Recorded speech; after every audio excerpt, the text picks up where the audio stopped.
మంచి మాట చూపిస్తాను, జాగ్రత్తగా ఏందండి. నిర్గమాకాండం 20వ అధ్యాయం, పేజీ నెంబర్ 61, పాత నిబంధన సైడు, 5వ వచనం. ఏలయనగా నీ దేవుడని యెహోవానగు నేను రోషము గల దేవుడను, నన్ను దేశించు వారి విషయములో 3-4 తరముల వరకు తండ్రుల దోషమును కుమారుల మీదకు రప్పించుచు, నన్ను ప్రేమించి నా ఆజ్ఞలు గైకొని వారి విషయంలో ఎన్ని తరాలంట? ఎన్ని తరాలు? 1000 తరాలు. 1000 తరాలు కరుణించేటటువంటిది దేవుని ఆజ్ఞ. చాలామందికి దేవుని ఆజ్ఞలు అంటే ఆషామాషిగా ఉంటుంది, వెర్రితనంగా ఉంటుంది. నువ్వు ఎక్కడైనా ఉద్యోగానికి వెళ్తే అక్కడ రూల్స్ ప్రకారం నువ్వు పాటించకపోతే ఉద్యోగం నుంచి తీసేస్తారు. 1000 తరాల వరకు నువ్వు కరుణించబడాలంటే ఏం చేయాలంట?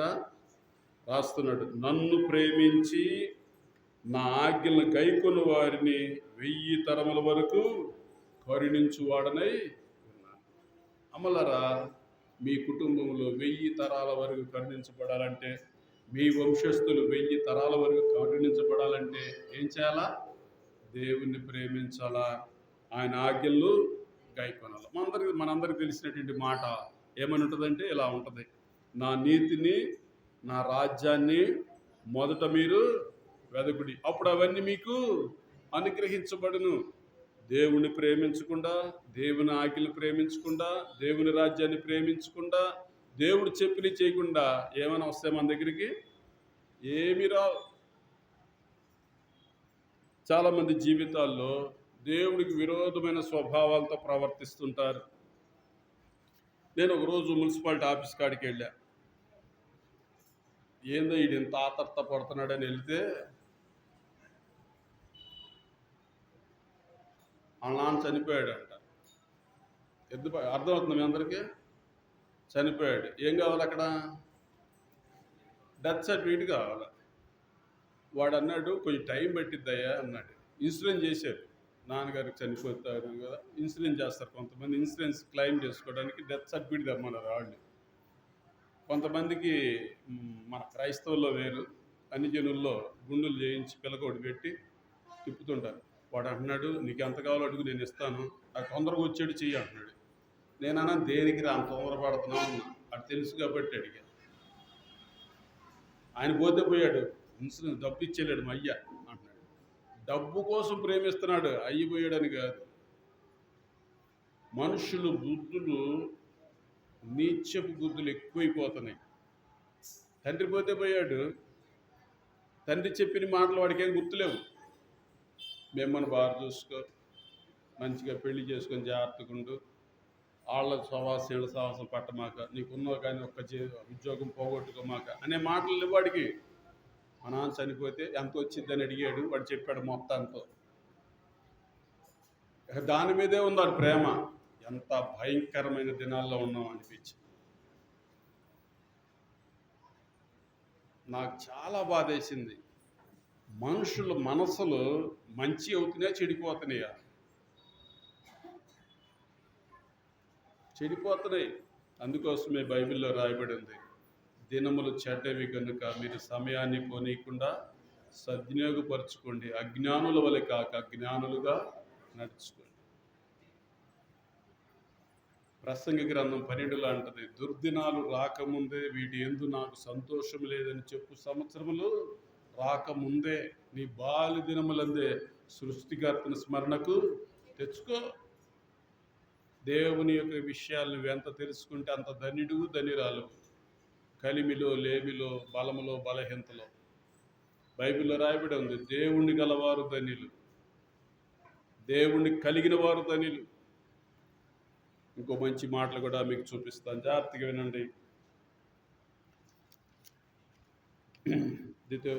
నిర్గమాకాండం 21వ అధ్యాయము, నిర్గమాకాండం 21వ అధ్యాయము 15వ వచనం నుంచి చదవండి మీరు పెద్దగా. చదవము. తన తండ్రినైనను తన తల్లినైనను కొట్టువాడు నిశ్చయముగా మరణ శిక్ష నందును. నరుని దొంగిలించి అమ్మినను తన యొద్ద నుంచుకునినను వాడు నిశ్చయంగా మరణ శిక్ష నందును. తన తండ్రినైనను తల్లినైనను శపించువాడు నిశ్చయముగా మరణశిక్ష నొందుదురు. చాలా బాగా గమనించండి, అర్థం చేసుకోండి. జన్మనిచ్చిన తల్లిని తండ్రిని కొట్టేవాడు, తిట్టేవాడు, శపించేవాడు ఏమైపోతాడో మీకు తెలుసా? మరణానికి పాత్రమైన రోగాలు, మరణానికి పాత్రమైనటువంటి ఆలోచనలు, మరణానికి పాత్రమైనటువంటి ప్రయాసలు కలిగి ఉంటాడు. బైబిల్ చెప్తుంది ఎంత మంచి మాటో. తన తండ్రినైనను తల్లినైనను కొట్టువాడు నిశ్చయముగా మరణమునందును.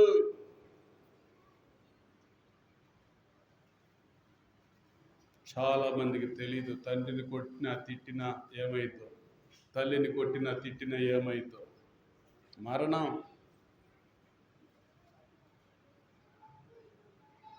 మా కళ్ళతో నేను చూసాను కొన్ని విషయాలు. ఈ ముసలోళ్ళతో పడలేకపోతున్నా అని తండ్రిని చంపేసిన దౌర్భాగ్యుడు. వీడు బలవంతుడు, ఆయన టైం అయిపోయిన వాడు. వీడు ఎన్ని రోజులు బతికాడు అనుకుంటున్నారు? కనీసం 30 ఏళ్ళు రాలా. వాళ్ళు వచ్చినటువంటి దురాత్మ ఆవేశమే వాడిని ఆత్మహత్య చేసుకున్నట్టుగా చేసింది.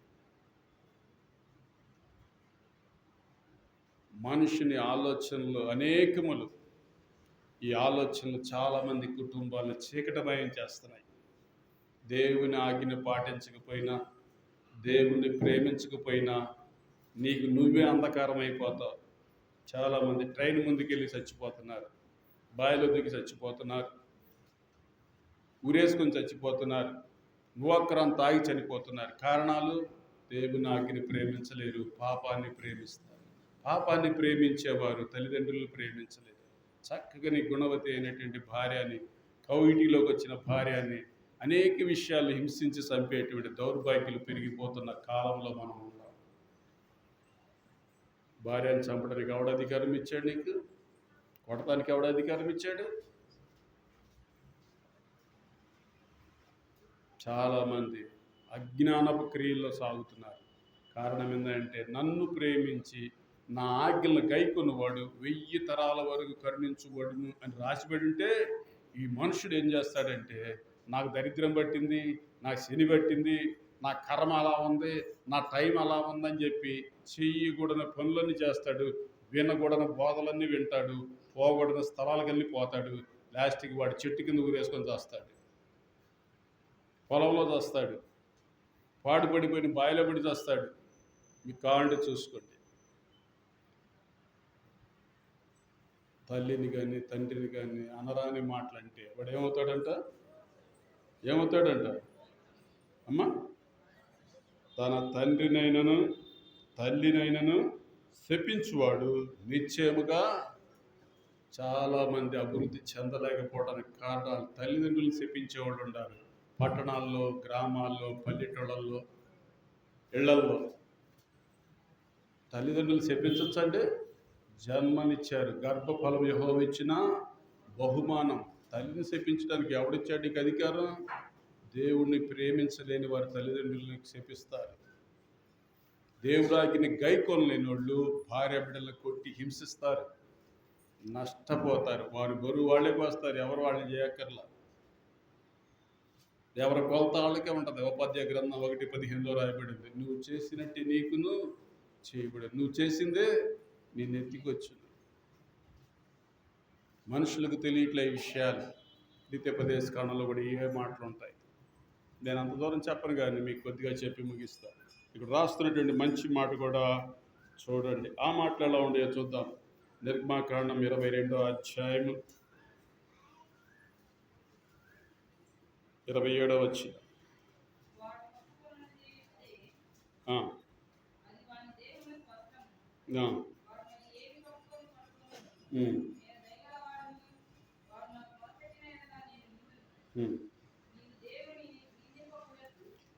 నీవు దేవుణ్ణి నిందింపకూడదు. చాలమ్మా. దేవుడిని ఏం చేయకూడదంట? ఈరోజు చాలామంది బలహీనలు అయిపోవడానికి కారణం దేవుణ్ణి నిందించటమే. లాస్ట్కి అటు తిరిగి ఇటు తిరిగి అటు తిరిగి ఆ దేవుడికి కూడా దయలేదండి మా మీద అనేవాళ్ళు లేరు చర్చికి వచ్చి. దేవుడికి దయ లేకపోతే నువ్వు బతుకుతావా చెల్లి, తమ్ముడు, అక్క, అన్న, అమ్మ? నువ్వు చూస్తున్నావు అంటే నీ కంటి చూపుకి ఆధారం దేవుడే. నువ్వు తినింది అరుగుతుందంటే దేవుడే ఆధారం. నేను మొన్న ఒక హాస్పిటల్కి వెళ్తే ఏంటయ్యా ప్రాబ్లం అంటే మోషన్ రాక చచ్చిపోయాడు అతను. ఏంటయ్యా ఈ కేసు అంటే చాలా విచిత్రం. యూరిన్ రాక చనిపోయాడు. మనకి మల విసర్జన మూత్ర విసర్జన జరుగుతుందంటే దేవుని కృపే. మీకు తెలుసో లేదు, నాకు ఒక పూజారి చెప్పాడు. అవి కనుక జరగకపోతే మనం ఎప్పుడో శవాలతో సమానం అన్నాడు.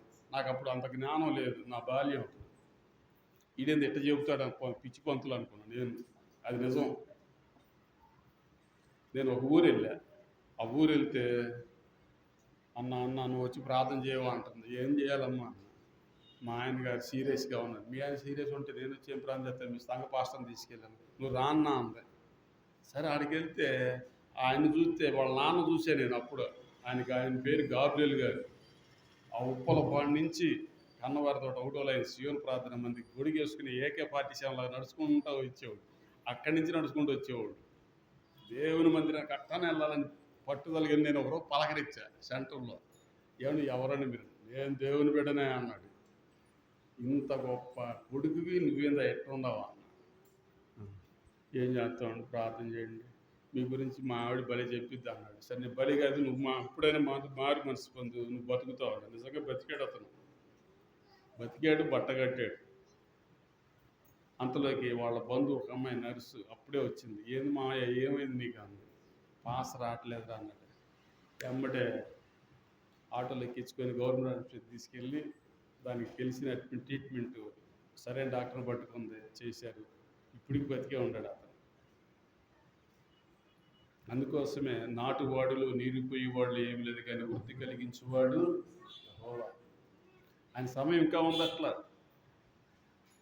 జాగ్రత్త అని చెప్పి నీ భార్యని ప్రార్థనకు రాని, నీ బిడ్డలు ప్రార్థనకు రాని, అంతా మీరే జరిగింది. నేను రాకపోయినా వాళ్ళని పంపిస్తానండి, వాళ్ళని ఏమో అనండి అంటున్నాడు.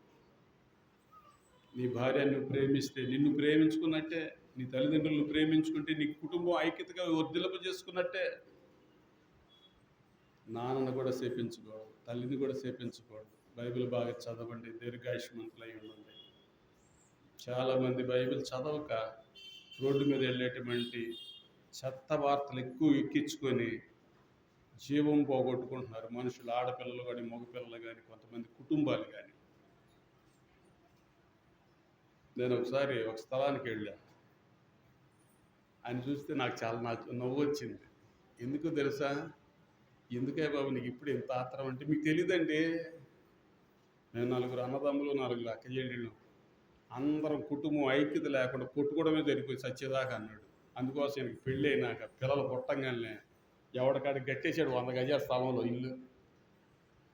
ఎంత జాగ్రత్త నీకు. అందుకోసమే ఎందుకు లేనిపోయింది, వాడికే దీడికే మరి జాగ్రత్త పెట్టావు. ఈ రోజుల్లో ఏడాది చూడలేదన్నారు ఎవరు. నాకు ఒకటో లేదు. వాళ్ళ సంపాదన నాదే, నాకుంది, వాళ్ళకుంది, ఇచ్చే బాగుంది, ఎవరికి గొడవలు చక్క. తీరా చూస్తే వాళ్ళు నాకు కూడా ఒకసారి తెలిసిన వాళ్ళు అయ్యారు. ఓ పర్లేదు, చాలా మంచోడు మీ డాడీ అని. కొంతమంది జాగ్రత్తలు. దేవుని రాజ్యంలోకి మనం వెళ్ళడానికి కూడా దేవుడు ఒక మాట అన్నాడు, నేనుండు స్థలంలో మీరును ఉండులాగా మన కొరకు స్థలము సిద్ధపరిచాడు. ఆ స్థలంలోకి వెళ్ళటానికి అర్హత ఏందంటే ఆయన్ని ప్రేమించాలా, ఆయన ఆజ్ఞలు గైకొనాలా. 1000 తరాల వరకు కరుణించబడే వరంగా ఉంటాం మనము, మన కుటుంబీకులందరం కూడా. ఇక్కడ మీకు పేరు ఒకటి బాగా ఫేమస్. ఏం పేరు అది? ఏం పేరు? ఇక్కడ ఒక పాస్ గారి పేరు ఉంది. ఏమో మాకేం తెలుసు అంటారా? ఆడెవడో అన్నాడు, ఆ ఫోటో పెట్టుకుంటారంట. తర్వాత ఒక తరం అయిపోయినాక ఇంకో తరం వాళ్ళకి గుర్తుండదంట. చింతల ఇజ్రాయెల్ గారు అని ఎన్ని రోజులు ఉన్నాడు? ఎన్ని రోజులు బతికాడమ్మా? 100 ఏళ్ళు బతికాడు. ఆయనకు తెలిసిన పరిచర్య చేశాడు కదా. మరి ఆయన బైబిల్ ఎప్పుడు కూడా పట్టుకుంటే ఆయన ఆయన ఆయన గారు పరిచయం చేసినప్పుడు నేను వచ్చా మీ ఊరికి తెలియదు మీకు. అప్పుడు ఆయన పేరు ఏంది, ముకుందర శర్మ గారితో ఎక్కువ పరిచయం చేసేవాడు ఆయన. నేను కూడా వచ్చా ఆ రోజుల్లో. చింతల ఇజ్రాయల్ గారు బాగా పరిచయం చేశాడండి. ఇప్పుడు మనకి ఇంకొక ఆయన తెలుసు, ఆయన పేరు ఏదో ఉంది, ఏం పేరు అది, పూర్ణచంద్రరావు గారు. ఆయన కూడా మరి పెళ్లి చేసుకోకుండా 70-80 ఏళ్ళు వచ్చినట్టుండే వారికి కూడా మంచి పరిచయం చేశాడు. ఇట్లా ఇక్కడికి ఎంతోమంది దేవుని సేవకులు చేసేళ్ళారు. ఎన్నో బోధలు విన్నాం. ఈ బోధల్లో స్థలం ఉంది ఈ హృదయంలో. అందుకోసమే అంటాడు, నీ హృదయమని పట్టుదలతో నా మాటలు పట్టుకొన నిమ్ము. దేవుని మాటలు పట్టుకోండి, మీ జీవితాలు బాగుంటాయి, మీ బ్రతుకు బండి బాగుంటుంది, మీ ఆయుష్కాలం బాగుంటుంది. మీరు ఎక్కడున్నా సరే వెలుగే, చీకటిగా ఉండదు.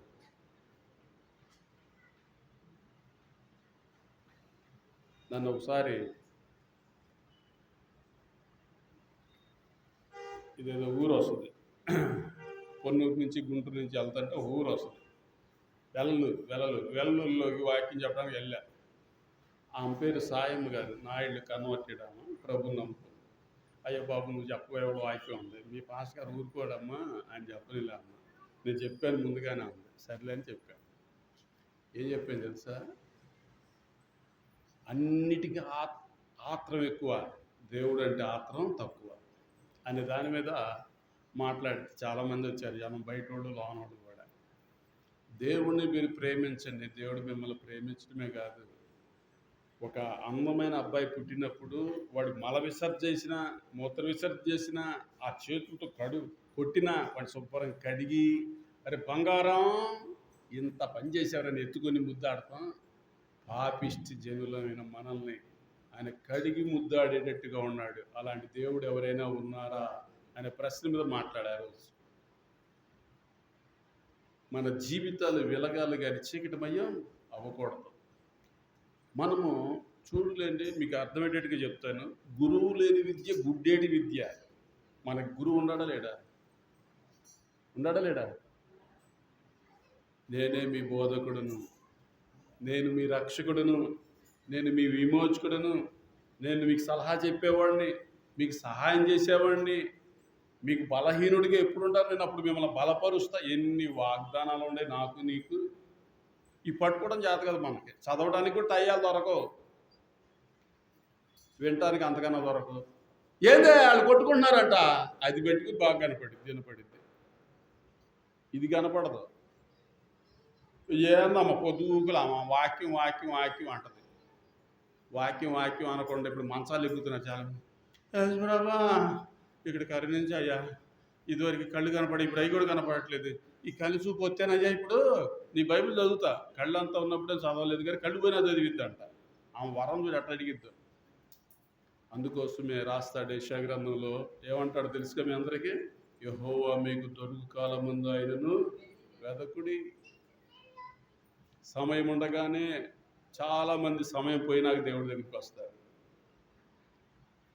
గవర్నమెంట్ హాస్పిటల్లో ఒక ఆయన బలహీనుడిగా ఉంటే ఒక అతను నాకు ఫోన్ చేసి, కృష్ణ గారు మీరు వెళ్ళి ఒక 1000 రూపాయలు ఇవ్వండి అన్నాడు. సర్లే వెళ్ళి ఇచ్చా. ఆయన తీసుకుంటా అంటాడు, మీరిచ్చారా ఆయన ఇచ్చాడు, ఎవరిస్తే నువ్వు తీసుకోముందు అన్న. మీరు నమ్మరు, అతను 3 రోజుల్లో చనిపోయాడు. తీస్తూ అతను ఒక మాట అన్నాడు, మీరు అందరూ వినాలి ఈ మాట. ఏమన్నాడు తెలుసా, చేసిందంతా హృదయంలో పెట్టుకొని ఎన్ని చేస్తే సుఖం సార్, ఆ హృదయంలో పోతే కదా ఈ బ్రతుకు బండి బాగుండేది, నేను వస్తానో రాను అన్నాడు. అట్టానే పోయాడు. 3 రోజులు ఉన్నాడు. 1000 రూపాయలు ఇచ్చిన తర్వాత మనుషులు తెలిసిపోతాయి, ఎవరి తప్పులు వాళ్ళకి, ఎవరి బలహీనతలు వాళ్ళకి. అందుకోసమే హైందవుల్లో కూడా ఒక మాట చెప్తారు, అక్కడికి వెళ్తే పోదంట శని. మీకు తెలీదా? రామేశ్వరం వెళ్ళిన శనేశ్వరం పోదంట. మాకు పూజారి ఉండేవాడు, కొంచెం నాకు సన్నిహితంగా ఉండేవాడు. ఆయన అంటాడు, 100 కోటి దరిద్రాలకి అనంత కోటి ఉపాయాలు ఉన్నాయా అనేవాడు. దరిద్రపు క్రియల కంటే అనంత కోటి ఉపాయాలు ఉన్నాయంట. ఈ యొక్క పుట్టుడు పురాణాలతోనే కుటుంబాలు పాడు చేసుకునేటువంటి జనం. అమ్మా నిద్ర అవుతుందా నీకు? వెరీ గుడ్ తల్లి. ఆ? పుట్టుడు పురాణాలతోనే జనానికి కాలక్షేపం చేస్తున్నారు, రక్షణ పడలేకపోతున్నారు, చీకటి క్రియలోకి వెళ్ళిపోతున్నారు. తల్లిదండ్రులు దూషించడానికి కారణాలు దేవుణ్ణి ప్రేమించకపోవటం, ఆయన ఆజ్ఞలు గైకొనకపోవటం. ఆయన ఆజ్ఞలు గైకొంటే నావన్నీ నీవి, నీవన్నీ నావి. ఏంటో ఆ మాటలు కూడా మీకు చెప్పి నేను తొందరగా ముగిస్తాను. ఈ యొక్క నిర్గమాకాండంలో మంచి మాట ఉంది, మీరు అవన్నీ కూడా చదువుతురు కానీ. నిర్గమాకాండం 20వ అధ్యాయం 7వ వచనం.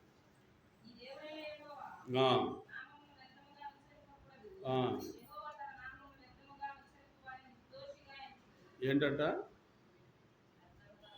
ఏదో మీరిద్దరు ఉన్నారు, ముందే ఉన్నారు, మీరు వెనకేమన్నా ఉండాలి అండి. చదవలేదా మీరు? ఇక్కడ రాస్తున్నటువంటి మాట, నీ దేవుడైన యెహోవా నామమును వ్యర్థముగా ఉచ్చరింపకూడదు. యెహోవా తన నామమును వ్యర్థంగా ఉచ్చరించు వారిని ఏం చేస్తాడంట? చాలామంది చాలాసార్లు దేవుని మాటలనే వ్యర్థంగా ఉచ్చరిస్తుంటారు. ఉచ్చరించాల్సిన వాటిని ఉచ్చరించరు, ఉచ్చరించకూడనే ఉచ్చరిస్తుంటారు. నన్ను ఒకసారికి ఒక అమ్మాయి, అంకుల్ మీరు కూడా రావాలి ప్రార్థనకి అంది. ఎందుకమ్మా? నేను మేము పలానా అతన్ని పిలిచి మీటింగ్ పెడతాం, మీరు కూడా రావాలండి. సర్లేని వెళ్ళా. ఆ పాస్టర్ నన్ను చూడండి, మీరేందంటే ఏడో ఉన్నారు అన్నాడు. నువ్వేంది ఎక్కడికొచ్చావు? సిస్టర్ పిలిచింది అన్నాడు. అది ఆ అమ్మాయికి తెలియదు, అతను నాకు తెలిసాడు. ఇంతకీ ప్రసంగంలో పాట ఏంటో తెలిసిన? మీరు కూడా నవ్వుతారా? అందమైన అబద్ధం. ప్రసంగంలో పాట, ఈ అమ్మాయి పాడిన పాట నాకు భలే బాధేసింది. ఎందుకని నువ్వు పిలిచింది అనిపించింది. అందమైన అబద్ధం ఆడుకుందాం రా అనే పాట మీద కార్యక్రమం జరిపించారు. సరేలే అనుకుని వదిలేశాను. ఆయన ప్రసంగం 12 అయిపోయింది. బాబు నేను తెలుసా అని చెప్పి ముందుకు వచ్చి అన్నా అన్నాడు. ఆపే అన్న. చాలామంది దేవుణ్ణి ఎరగవలసిన రీతికి ఎరగట్లా, ఎరగకూడని రీతికి ఎరుగుతున్నారు. డూప్లికేట్ ఫ్యాన్లు ఉన్నాయి, ఒరిజినల్ ఫ్యాన్లు ఉన్నాయి. డూప్లికేట్లు బైబిళ్ళు ఉండే, ఒరిజినల్ బైబిల్ కూడా ఉన్నాయి. ఒరిజినల్ బైబిల్ మీకు అక్షరాలు బాగా కనపడతాయి. డూప్లికేట్ బైబిల్ అంటే ఇవేం కాదు, వాటిలో ప్రింట్లు సరిగ్గా పడవు. అట్లానే నిజమైనటువంటి యథార్థమైన మనుషులు ఉన్నారు, యథార్థత లేని మనుషులు కూడా ఉన్నారు. అబద్ధాలు చెప్పేవాళ్ళు ఉన్నారు, నిజాలు చెప్పేవాళ్ళు కూడా ఉన్నారు. ప్లస్ మైనస్, చీకటి వెలుతురు ఉండారా లేదా? ఇలాంటి లోకంలో మరి మనమేం కలిగి ఉండాలో తెలుసా మీ అందరికీ? ఆయన నామాన్ని ఎప్పుడు వ్యర్థంగా ఉచ్చరించేవారు. మనం ఈ మనుషులందరినీ చూసి కొంతమంది ఎన్ని బోధలు వింటారో తెలియదు, కానీ ఇని ఇని ఇని బైబిలే తెలియదు లాస్ట్కి. ఆదికాండం ఎక్కడుందో తెలియని వాళ్ళు ఉన్నారు, నిర్గమాకాండం ఎక్కడుందో తెలియని వాళ్ళు ఉన్నారు, ప్రకటన గ్రంథం ఎక్కడుంటుందో తెలియని వాళ్ళు ఉన్నారు, సంఖ్యాకాండం ఎక్కడుందో కూడా తెలియని వాళ్ళు ఉన్నారు. కారణం ఏంటంటే బైబిల్ పట్టుకుంటారు. బైబిల్ మటుకు ఇది నలిగిపోతుంది, కానీ హృదయం మటుకు ఇరిగి నలిగినట్టుగా ఉండదు. బైబిల్ పట్టుకుంటారు పేరుకి, ఈ చివరి ఆ చివరి చిరిగిపోయేంత వరకు. బైబిల్ కొనడానికి స్తోమతలాగా కాదు, ఇది ఎప్పుడుదనుకున్నా నేను రక్షింపబడినప్పుడుది. కనీసం చదివామంటే నాకు చదువు రాదుగా, దానికి ఓపిక వచ్చింది. మరి అబద్ధాలు చెప్పకూడదు కమ్మంటే అయ్యంటే వస్తాయిలే, దానికి ఏం బడి లేదుగా. బడి ఉందా అబద్ధాలకి? అబద్ధాలకి బడి ఉందా? చదువుకు మటుకు బడి కావాలా? నీ మీద కొండలు చెప్పడానికి బడి కావాలి, బడి లేదు. దీనికి వచ్చేస్తాయి. జాగ్రత్త, బైబిల్ అదే చెప్తుంది. ఆజ్ఞ దీపంగా ఉండాలంట. దేవుని ఆజ్ఞ ఎట్టు ఉండాలా? దీపంగా ఉండాలి. అప్పుడు నీ జీవితమే వెలిగిద్ది. ఆజ్ఞ దీపంగా లేకపోతే నీ జీవితం ఆరిపోతుంది. చూడండి, మీ అందరికీ తెలుసు నేను చెప్పేది ఏముంది. ఉదయం లేకుండా ఏం చేయాలో?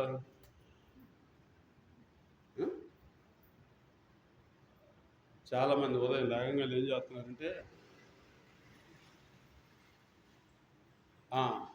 వచ్చేయండి. ఏంటది? ఏందమ్మా మీకేం అర్థం కాలేదు?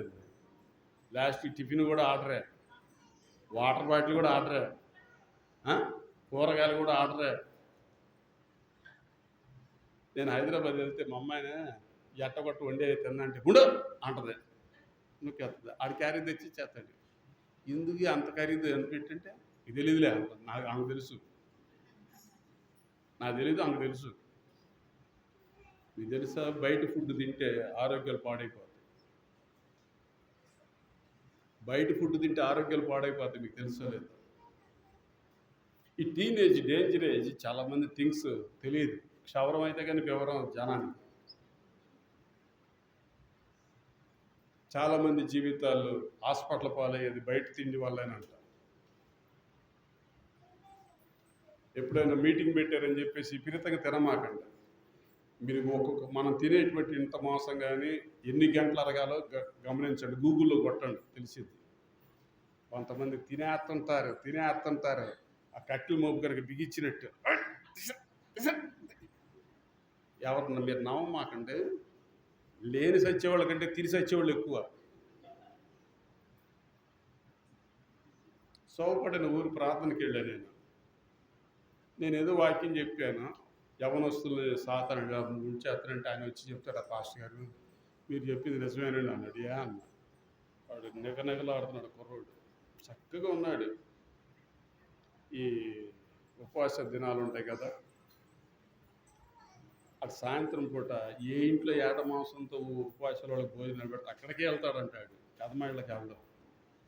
ఆడికెళ్ళి తిన్నాడు లాస్ట్కి బిగుసుకుపోయింది పొట్ట.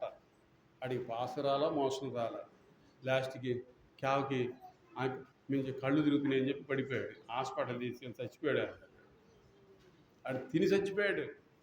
ఎంత తినాలో అంతే తినాలి, మితంగా ఉండాలి. అతిగా ఉంటే అనారోగ్యాలు. అందుకోసమే పాపానికి దూరంగా ఉండు, పరిశుద్ధమైన క్రియలకు దగ్గరగా ఉండు, నీకు మంచిది. అందుకే బైబిల్లో ఒక మాట ఉంటుంది, మీకు తెలుసా?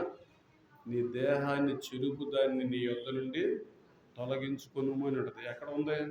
మాకేం తెలుసు, ప్రసంగి గ్రంథం 12వ అధ్యాయంలో ఉంటుంది. చదవండి.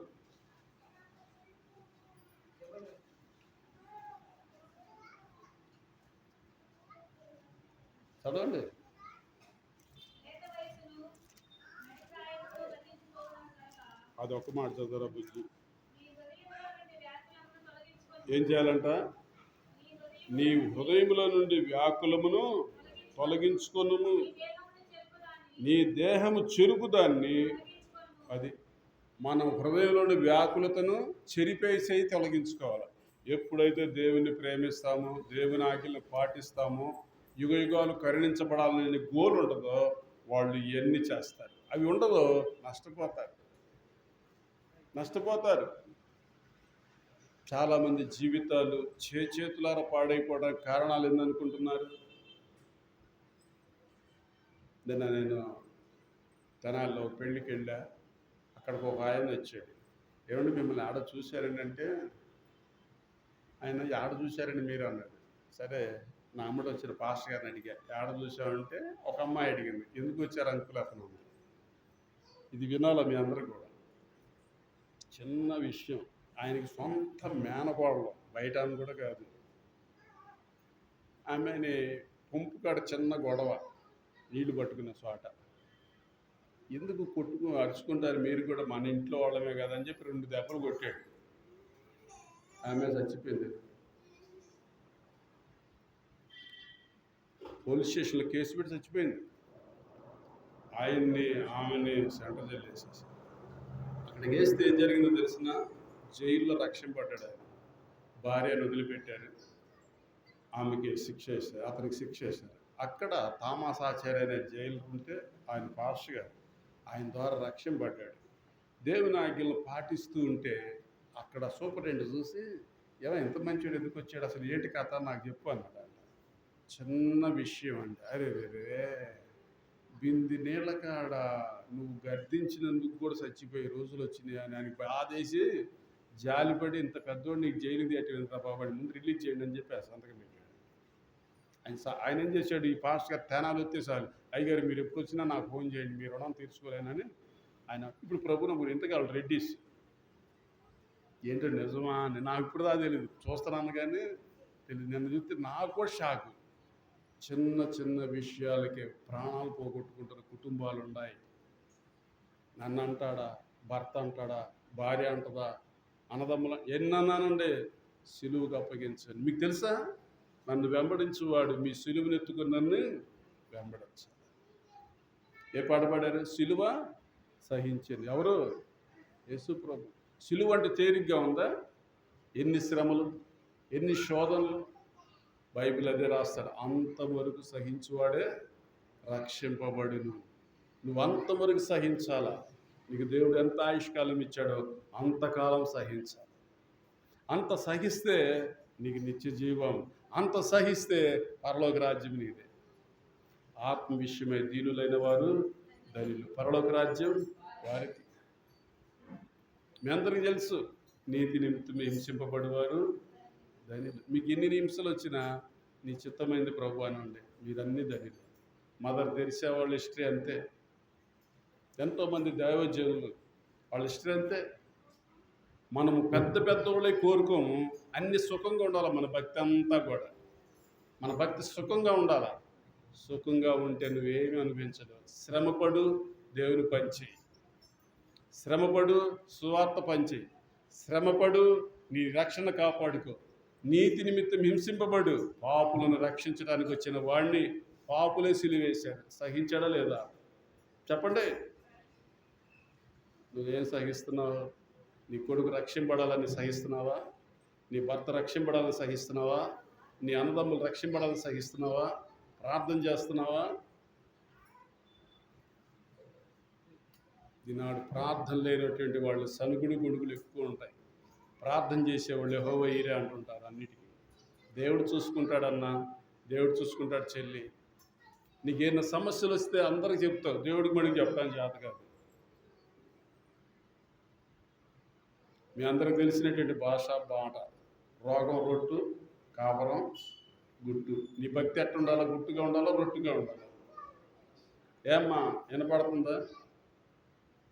నీ భక్తి ఎట్ట ఉండాలా? యోబు గ్రంథం 4వ అధ్యాయం. యోబు గ్రంథం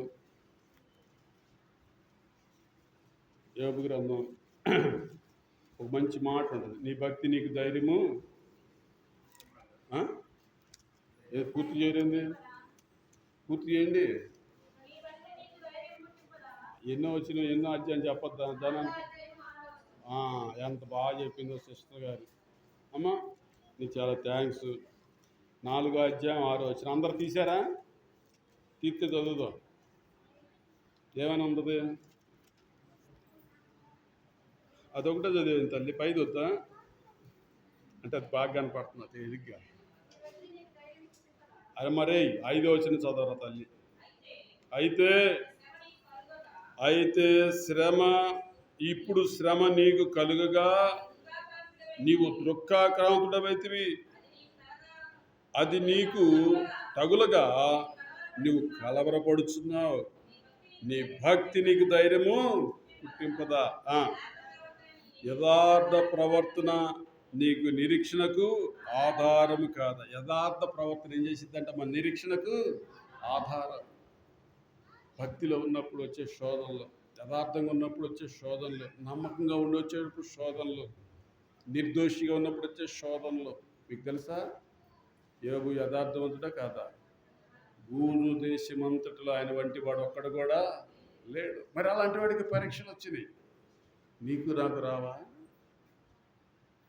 చాలామంది చర్చిలు మారుతుంటారు. ఈ చర్చి కాదు, ఆ చర్చి కాదు. ఏ చర్చి కన్నా ఇల్లు నీకు పరీక్ష ఉండదా? మీకు అర్థమయ్యేటట్టు చెప్తాను, జాగ్రత్తగానండి. బంగారపు వస్తువు మీ దగ్గర ఉంది, దీన్ని అమ్మాలనుకుంటున్నారు. అమ్మాలనుకుంటే అతను అంటాడు, కొంటానమ్మ తీసుకురా అంటాడు. ఏమి చేయకుండా నీ తీసుకుంటాడా? ఏం చేస్తాడు?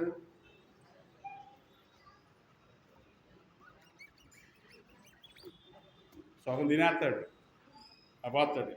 అమ్మా ఇదే 22 కూడా లేదమ్మా, 13 క్యారెక్టర్లే అంటాడు. అదేందయ్యా అని మనం నోరు తెరిస్తే మా దగ్గర అదే కాంట తీసుకొని అది గుసాడికి వెళ్ళి అంటాడు. వాడి దగ్గరికి వెళ్తే వాడంటాడు, మళ్ళీ రుద్ది మళ్ళీ దాని మీద ద్రాహం పోసి ఇదేందమ్మా 10 క్యారెట్లు అంటాడు. సచ్చినోడా వాడిని ఇక 13 చెప్పాడు, నువ్వేంది ఎంత చెబుతున్నావు అని మళ్ళీ అన్ని చోట్లకి వెళ్తే గీకి పడిందా లేదా? అడిగింది మనకా వాడిగా? మందిరాలు తిరిగితే జ్ఞానం పెరిగిద్ది అనుకో మాకండి. క్షవరం అయింది మీ జీవితాలకి. ఏమో అన్నీ తిరిగి వచ్చేదే కానీ భక్తి లేనిదిరా అంటారు. మీకు తెలుసో లేదు. మీరు అనుకుంటుంటారు ఈ అన్నయ్య భలే ప్రేమించాడే అనుకుంటుంటారు. వాళ్ళు మిమ్మల్ని గ్రహించేది అదే పాస్టర్లు కాదా? చెప్పండి మీరు. ఏంది అసలు ఏం సౌండే లేదు. ఇందాక ఎట్ట అన్నప్పుడే బాగా సౌండ్ వచ్చింది, ఇప్పుడు సౌండ్ లేదే. జాగ్రత్త. పాస్టర్లు మార్చినంత మాత్రాల, మందిరాలు మారినంత మాత్రాల మీరు గొప్పోళ్ళేమి అవ్వరు. మనసు మారితే గొప్పోళ్ళు అవుతారు, ప్రవర్తన మారితే గొప్పోళ్ళు అవుతారు. ఈ బైబిల్లో ఉన్న వచనాలు శ్రద్ధగా చదివితే గొప్పోళ్ళు అవుతారు, వింటే గొప్పోళ్ళు అవుతారు, అట్లా పాటిస్తే గొప్పోళ్ళు అవుతారు. మీ అందరికి అర్థమయ్యేటికి చెప్పి నేను ముగిస్తాను. చాలామందికి రైట్ హ్యాండ్ బాగుండాలి. ఏం చేస్తారు మాస్టర్ గారు? కాపీ రైటింగ్ రాపిస్తారు. రాస్తాడు ఆడు, తప్పు రాస్తాడా కరెక్ట్గా రాస్తాడా? 2-3 పేజీలు తప్పు రాస్తాడు, తర్వాత రైటింగ్ రాస్తాడు, బాగా రాస్తాడు. మనం కూడా 2-3 సార్లు అంటే పొరపాట్లు అవుతాం. పొద్దుకు జీవితాన్ని చచ్చిపోయేదాకా దుద్దుతూనే ఉంటామా? నన్ను దీతుము చిన్నపాయము సన్నుతుండగు నాయనా అని సత్యదాకా.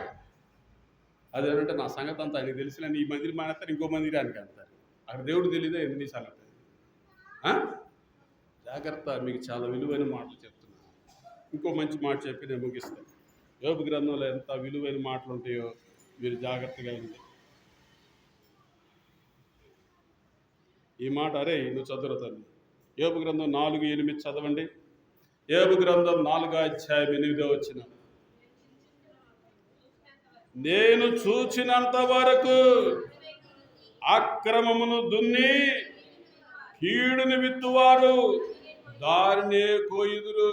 నేను చూచినంత వరకు అక్రాన్ని దున్నుతున్నారంట, దాన్నే కోస్తున్నారు. నీ భక్తి నీకు ధైర్యం పుట్టించాలంటే, 1000 తరాల వరకు కరుణించబడాలంటే మొదటిగా దేవుణ్ణి ప్రేమించాలా, ఆయన ఆజ్ఞలు గాయకొనాల. నా నీతిని నా రాజ్యాన్ని మీరు మొదట వెతకండి. మీ జీవితాలు బాగుంటాయి, మీ కుటుంబాలు బాగుంటాయి, మీ ఇంట్లో క్షేమం ఉండదు, క్షేమం ఉంటుంది.